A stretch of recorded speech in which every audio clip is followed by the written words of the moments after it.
خصوصا هي التي تثير الجدل. كانت إجابة كل المواضيع. بعيدا عن الحرب، لأن الحرب في غزة موضوع كبير، وهناك الكثير من الغضب والسخط وكثير من الانتقادات للتغطية الإعلامية الغربية بشكل عام. أنا كان إجابتي كل المواضيع لأنه اللي بيستقبل رسالة إعلامية كنا بنناقش أي مواضيع أنت كمشاهد تضايقك عندما تتلقى او عندما تجد انها وسائل الاعلام هذه تتحدث عنها؟ انا شخصيا مش هيضايقني، انا بحب اسمع كل الحاجات، لكن في النهايه في طبعا تابوهات معروفه في الاعلام بشكل عام، في الاعلام العربي. ما هي؟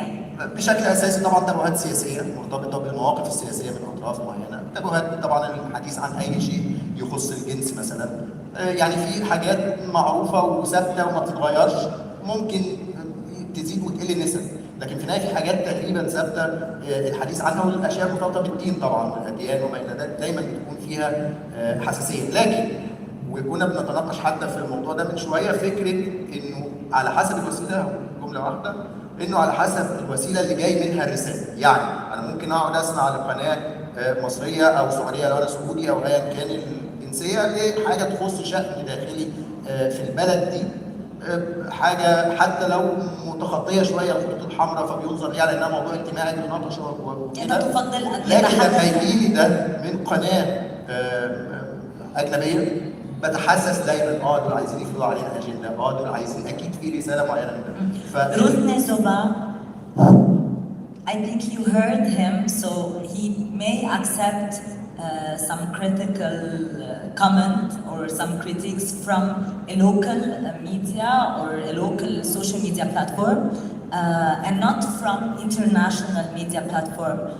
Do you share this same point of view, and how do you find it? So just to respond to what you're saying, proximity to a story really matters. So as he said, he would rather accept criticism from local, if you can just repeat, like he would rather accept criticism from local audience than international audience. So it means we are hard, you don't choose your audience. People listen to you, or people follow you, or people watch you from all over the world. Whether they are local or international, group them all as audience. So I don't know where you would place and say I'd rather take criticism from local, my local audience than I would rather than from international audience. Is it because you're placing yourself in a position of you're not taking on critical feedback?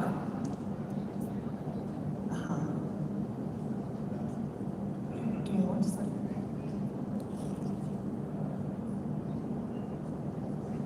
I think no one is what she means is, or what we were talking about is, if a local media discusses a certain topic, then there's more acceptance within the viewership, rather than an international media who's addressing this country, in their language, then they accept it. A very concrete example, if we as Deutsche Welle are discussing something because we are from Germany, addressing the Arab word in Arabic, maybe some say like, why are you interfering into our something what we're doing? Thank you. So the problem is I got lost in translation. And that's the thing I also started off when I made my remarks. That when it comes from someone who is locally based, they're more closer to the story. So the closeness to the story gives you a bit of knowledge and a bit of understanding. And that's why you will find that when it is reported, for instance, by the Daily Monitor in Uganda, you take that to be the truth. And when it is reported by The Guardian or by the New York Times, somebody thinks that they are pushing a certain agenda. And they don't sometimes have the understanding that this correspondent for the New York Times is actually based in your country, in Cairo, for instance. You think when you see a byline written by somebody from the New York Times that they are based in New York. And therefore, you embrace more that you think is your own, that you identify with, that you're more familiar with, than you would with that someone who's writing for a newspaper or reporting for an organization that is thousands of miles away. And also media ownership really matters. When a media is owned by a local, like for instance, it belongs to Noha here in Egypt, you feel that that is our own, the agenda she's pushing is our own. When it is owned by somebody else who belongs, like for instance the BBC, you think think that it is British, it is just pushing a British agenda. And many times that is what happens, you know. The owner of the media house is the one who calls the shots sometimes, is the one who decides how to run the story, is the one who decides where to place the news and to push the agenda. It is because they align themselves, and that's taking us back to the matter of culture. Cross-cultural media talks about, you know, culture is about religion, it's about our ways of living, it's about, you know, the styles, the lifestyles that we have.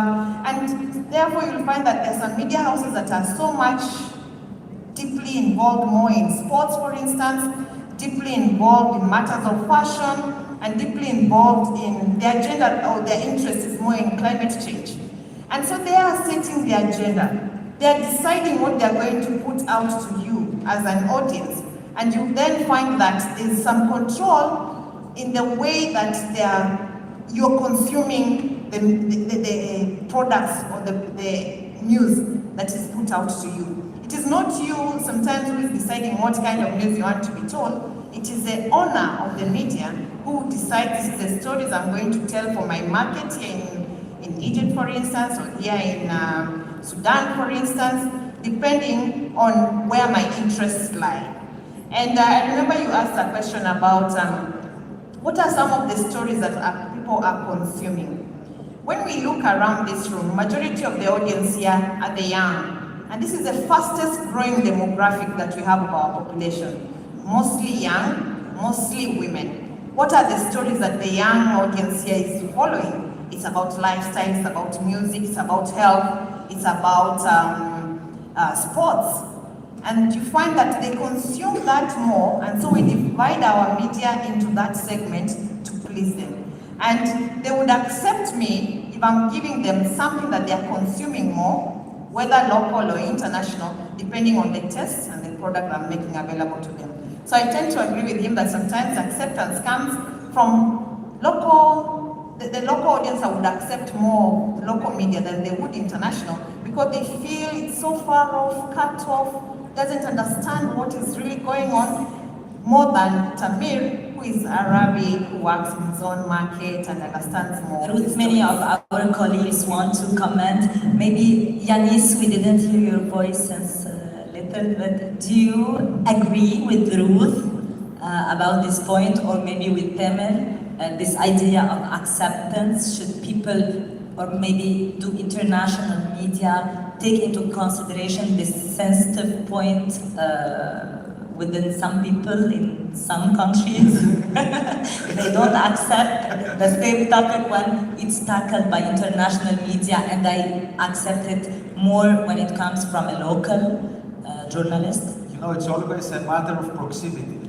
Proximity is good, but proximity can be bad as well. I mean, if you are a Middle East correspondent, for example, covering Middle East for international news media, of course, you have to take into consideration the agenda of the international media you work for. But when you are talking about people that you know, that you are part of their everyday life, you know their problems, their issues, what's wrong, what's right, then even if you don't realize it, you cover the news with a more realistic, more objective point of view. But anyway, there's not objectivity, not only journalists, in real life as well. I mean, everyone, each one of us has its own opinion. The true question is how truth you are to yourself. You are covering what you are covering, you are writing with a way that you believe it's right, or you are writing in a way that you know that your boss is going to accept it. And that's a big question. And I don't want to exaggerate the importance of journalism. I mean, of course, it's not the way in the 30s, for example, the British Prime Minister of the time, Stanley Baldwin, has said that journalism is power without responsibility. Everyone really knows in 2023 that journalism has a responsibility, and its responsibility is very much there. But journalists are not teachers. Journalists can be parents, but when they write, they're not parents, they're journalists. They're covering news.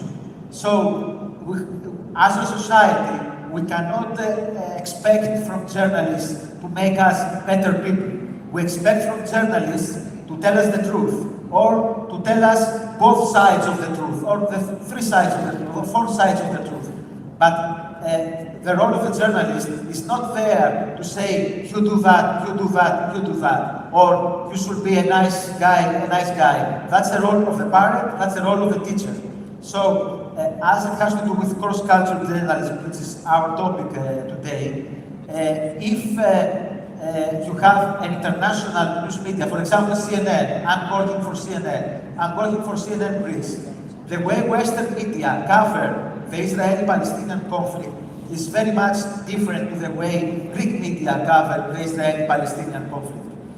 Greek media, the majority of them, are very much pro-Palestinian because they recognize the necessity of a certain people to have their own independence, to have their own state. Because